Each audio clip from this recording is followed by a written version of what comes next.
Hi.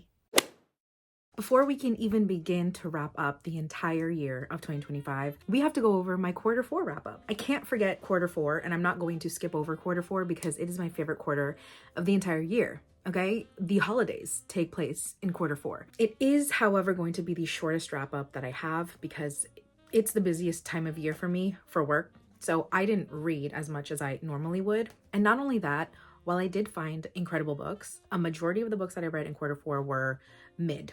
They were average at best. A lot of books that I don't even care to talk about. That's why today's wrap up is going to be shorter than normal because there aren't that many books to even discuss. So as always, we are going to get into some stats first. I'll go over the best books that I read, the worst books that I read, any shocking or surprising books, and then we will wrap up with all of the series updates that I have. Thank you to Storygraph for all of the stats. Love you, Storygraph. This was the first full year of me using Storygraph, and I do not regret it at all. It has been one of the best decisions I've ever made. The stats that I get from Storygraph are impeccable, and I love being able to track those things.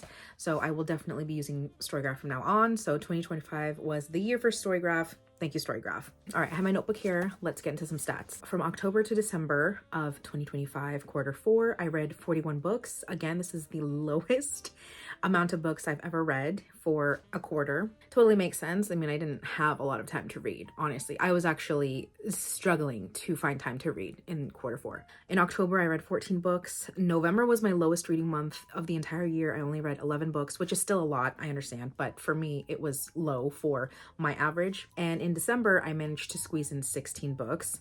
And I think I squeezed in a lot of books from Christmas to New Year's because that was the time that everyone is off from work and I finally had days off after having worked nearly every single day in December. When I tell you all I did was shut my brain off and read during that time, that's what boosted me up to 16 books. Trust me. Page count.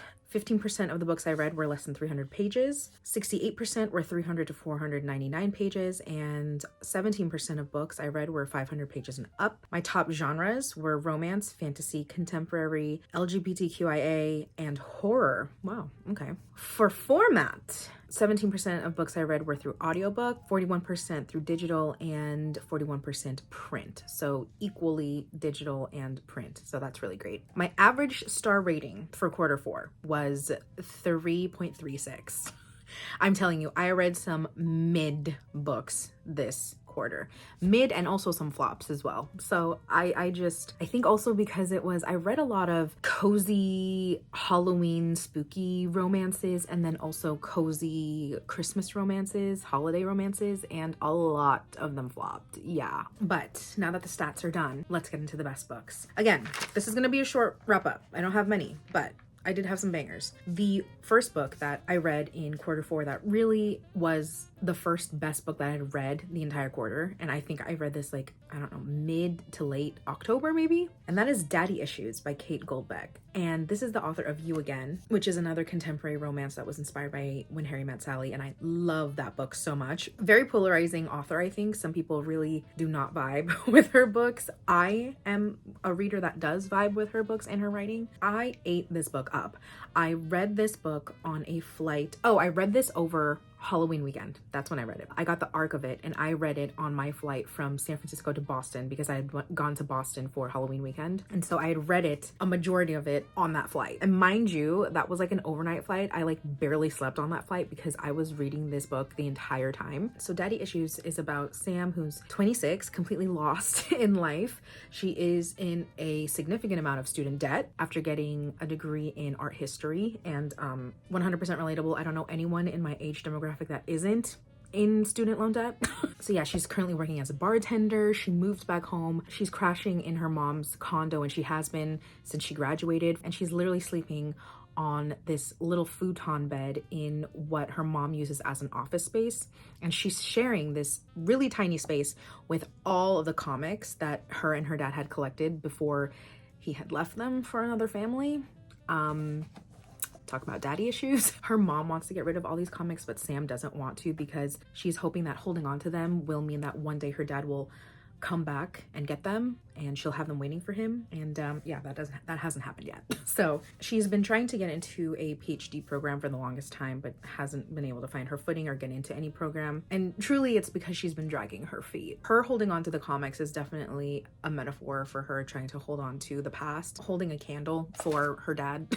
She's like scared to let that go and push herself forward and put herself out there. And Nick moves in next door, and he is recently divorced, has a 9-year-old daughter, and has also just given up his job of touring around the world with bands as a sound tech to live a more stable life for his daughter. And also his ex-wife lives in the same town, so he moved there so that they could be all close together because he does share custody with his ex-wife. There is a bit of an age gap in this, but the two of them form a very unlikely friendship and almost unexpected friendship because they are in two completely different places in their lives.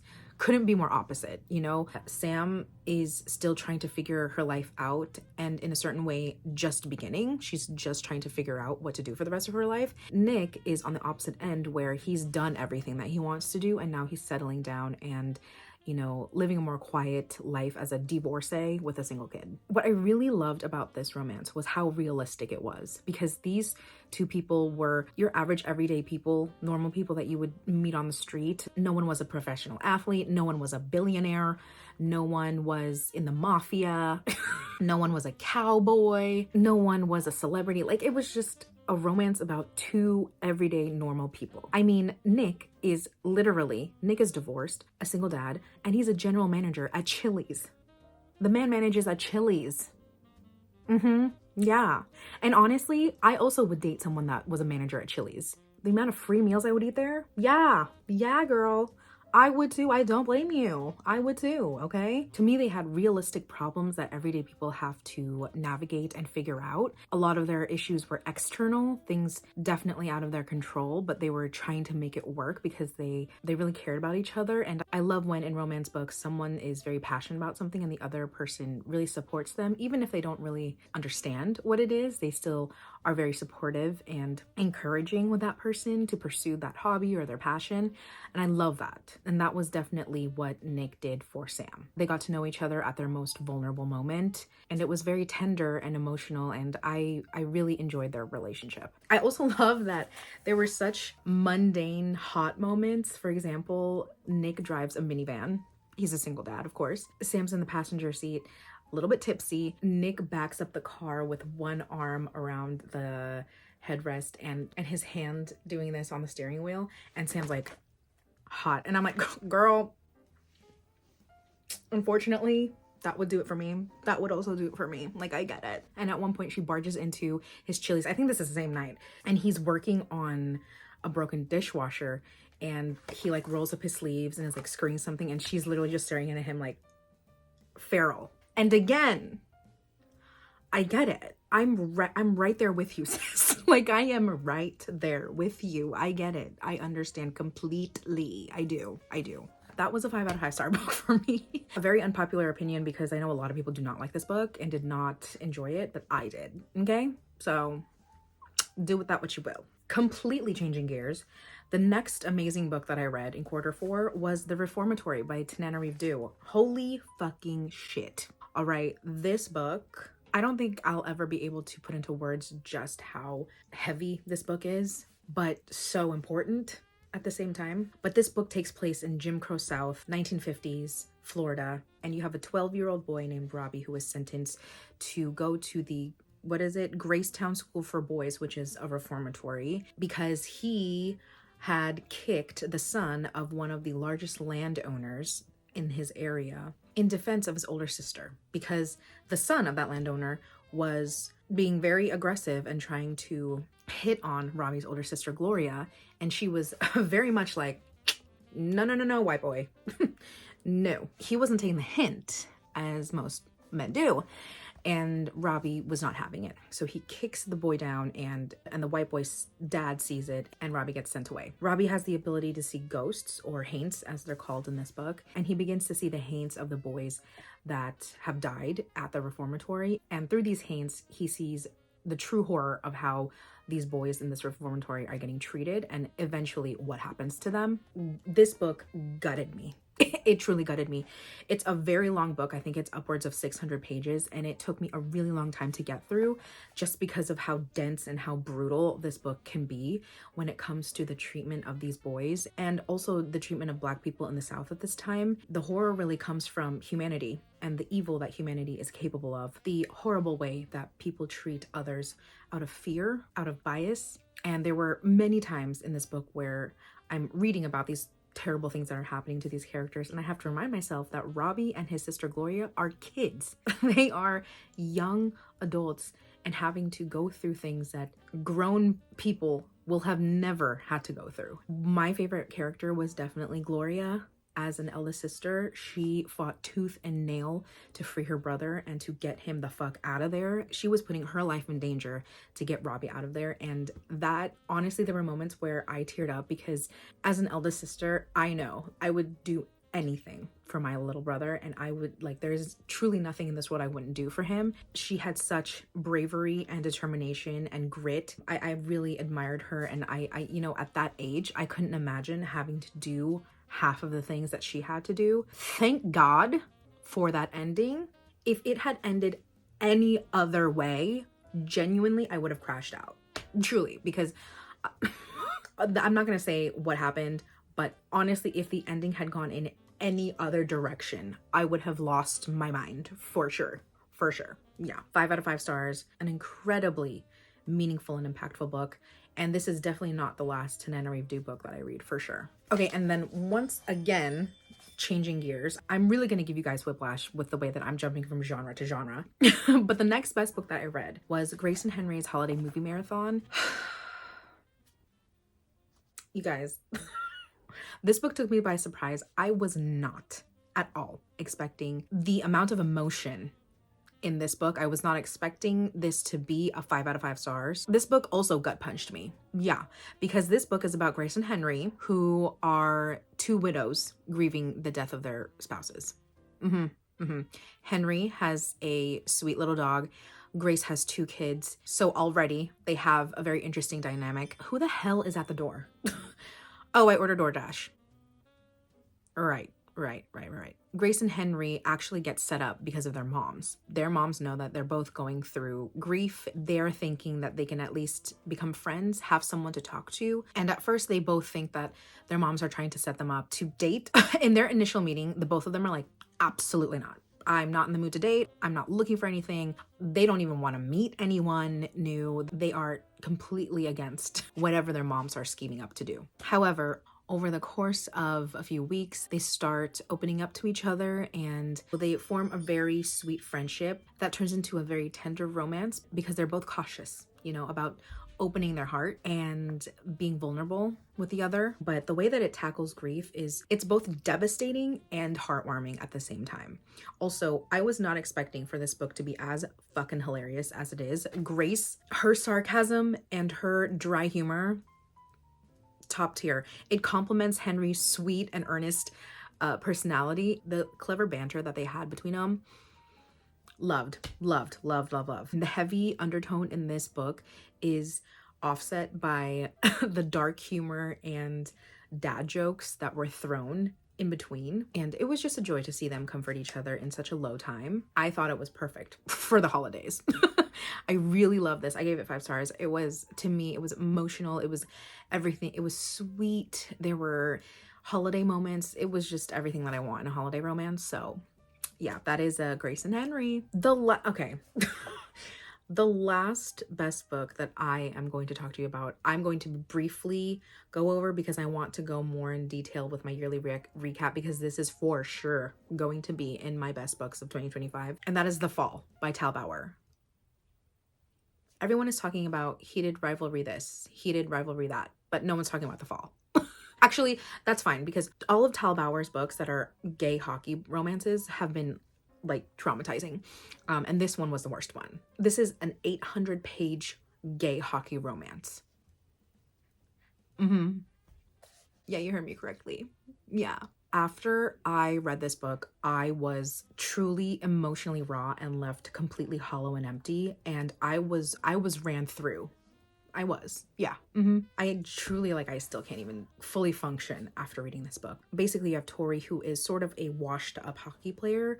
He was like the #1 draft the year that he debuted. Once he joined the NHL, he slowly just faded and everything went downhill for him, and he never really lived up to the expectations that everyone had of him and what he had of himself. He's in a hockey game, he's not performing his best, and he gets hit really bad by a very aggressive player, so much so that he goes to the hospital. When he wakes up, it's a year later, and he's in a room in a bed that's completely unfamiliar to him, and he turns and he's in bed with a captain of a rival hockey team. He has no idea what's going on, no idea what happened. Tori doesn't remember the year of his life since the last accident. He has no idea what happened. He also finds out that he's on a different hockey team. He's on that captain's hockey team now, and he's at the height of his career. He's playing the best he's ever played. His life is a complete 180 than when he had gotten to an accident a year before. I'm not going to say more. If you are interested at all, you need to go in blind. I also wouldn't recommend this if this is your first time reading Tal Bauer. I think you should start with either Gravity or Rest of the Story, which are his other 2 gay hockey romances, because you need to get used to his writing. It's very purple prose. His characters are very introspective, but to me, it's perfect. Like, I truly can't even read any other gay hockey romances than his, because his is unlike any other in the world, honestly. But yeah, that broke me. It really broke me. Yeah, that's The Fall.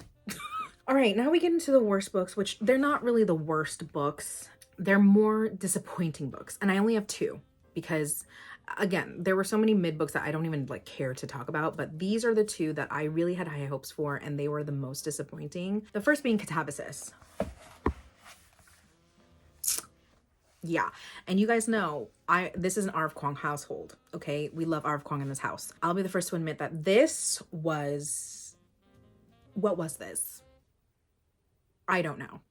There are times that I appreciate when she goes into her tangents and deep explanations of things, because I am so far removed from academia that many things go over my head. However, in this book, she went way overboard. And the people that were like, you need to read Dante's Inferno and you need to read this, this, and this to prepare for Catabasis.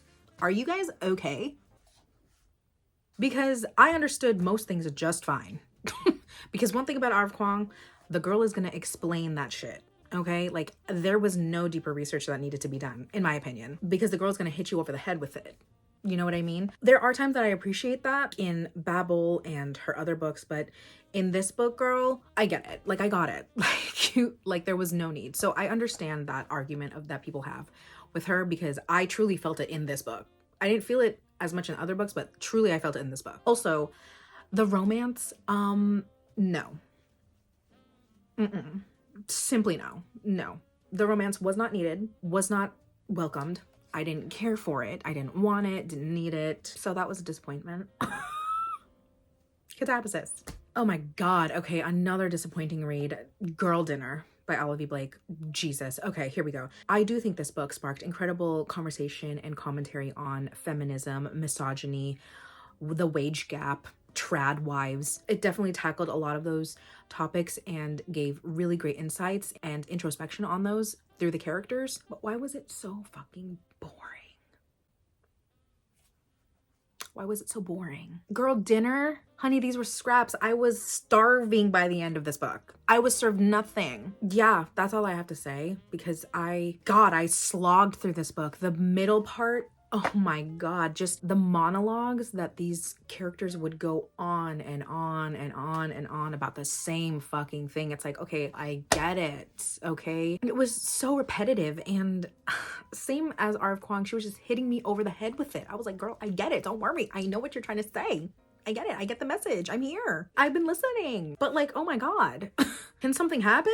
And then when things did happen, it was literally maybe 80% in, and then all of a sudden we were ending. And I was like, okay, what were we doing? Okay, we need to move on. Anyway, it was boring, disappointment, moving on. All right, I'm gonna rapid fire through the most surprising and shocking books, but we have some doozies, okay? The first one being Checked Out by the Chupacabra. Ate this up, okay? I ate it up within 48 hours. Yes, I did. And the one takeaway that I have from this book is that a chupacabra will treat a woman better than a real man.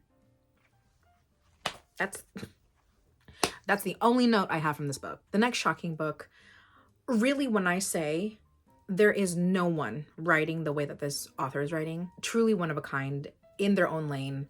No one is doing it anywhere close to the way they're doing it. And that is Son of the Morning by Akwaeke Emezi. Akwaeke Emezi is one of those authors where even though I don't love their books, I'm still going to read every book they read because I am so fascinated by their mind. The shit that they come up with and the way that they write their characters, the way that they tell a story, truly unlike any other. The things that they put their characters through, the plot that they put me through, girl, I was taken aback.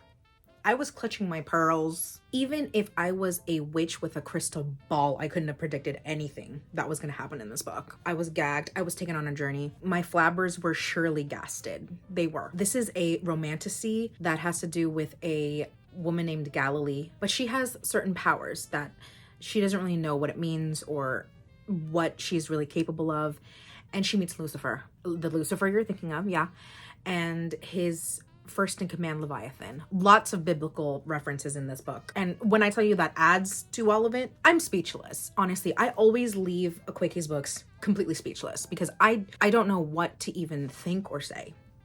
But yeah, this was a book. Yeah. Lastly, we're gonna go through some series updates. I don't have too many because I've been a little bit slacking. But I started the Stormlight Archives by Brandon Sanderson. It took me 2 months to finish Words of Radiance. I literally finished it on New Year's Eve of 2025. 5 out of 5 stars. Spoiler. I still have not continued the Veronica Speedwell series. I think the last book I read was 5 or 6. So I do still have to continue that. There's a new book, I think the 10th book coming out this year, and I kind of want to save it so that I can binge read through that and then get to read the new release, so I'm not left waiting for a really long time. Okay, so that is my Q4 wrap up. Let me know if you have any thoughts or comments on the books that I shared with you guys, and I will be doing my 2025 yearly recap soon. I have a lot of books to go through, so it's going to take me a little while to put everything together, but that'll be coming soon. Thank you guys so much for watching. I hope you enjoyed this video, and I'll see you in the next one. Bye.